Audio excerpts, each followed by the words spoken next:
Burnout has a language problem. The World Health Organization classifies burnout as an occupational phenomenon resulting from chronic workplace stress and characterized by exhaustion, cynicism, and reduced professional efficacy. We have statistics to quantify it, frameworks to break it down, and self-assessment tools to identify it. However, what we don't have is a shared visual language, a way of showing rather than telling what the specific interior experience of burnout actually looks like, something that can hold the precise texture of shame without a visible failure attached to it, the particular quality of the personalization or the flatness of apathy that gets consistently mistaken for laziness. That's where my Burnout collection comes in. Unnamed is a burnout-themed art collection that attempts to provide the shared visual language of burnout. 12 original paintings, 12 emotional states, 12 portraits of what burnout creates inside of high-achieving women. Burnout is not a niche experience. A 2024 survey found that 59% of women reported compared to 46% of men,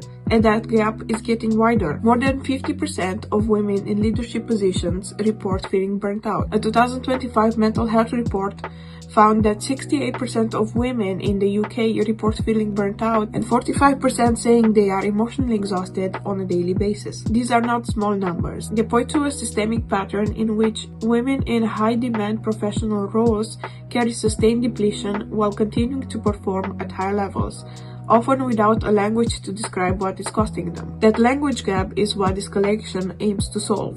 The decision to make paintings came directly from the experience of trying to write about these states and finding that words often fall short. Words like isolation, shame, or worthlessness are too clinical to describe what's happening in someone's mind or soul. Visual art making, on the other hand, has been shown to significantly reduce distress and improve well-being in adults experiencing chronic illness and emotional difficulties. Engagement with visual art, both making and viewing, is associated with reduced cortisol level, lower reported stress, and increased sense of meaning. The mechanism through which this happens seems to be preverbal. When you look at an image that accurately holds your emotional experience, the recognition arrives before the analytical mind can catch up. You feel seen before you can explain it. That preverbal moment is exactly where language, however careful, cannot reliably reach.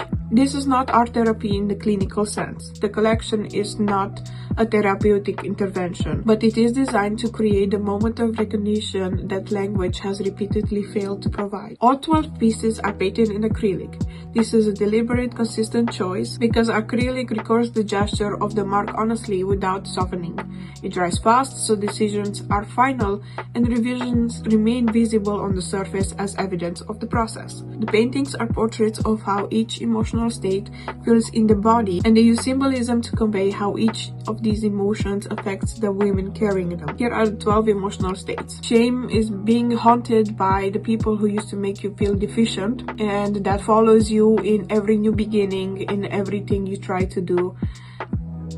It's like a constant feeling of being followed by someone who bullied you and criticizes every decision you're making. Isolation, needing to hide in order to exist, not because you don't want to be around other people, but because it's so exhausting that you just need to hide in order to recover. Depersonalization, wearing your own skin as a costume. You have designed this persona that you wear every time you step outside of your own comfort zone and that fits in society without raising any red flags. Detachment, having been disappointed so many times that the only thing you can do is just emotionally detach from outcomes, from the work you're doing, and from the person who you used to be. Cynicism, the disappointment that keeps accumulating over years of trying your best, yet still struggling. Hopelessness, standing in a tunnel and not being able to see the end of it because the tunnel has gone on for so long that imagining the light at the end of the tunnel just feels impossible.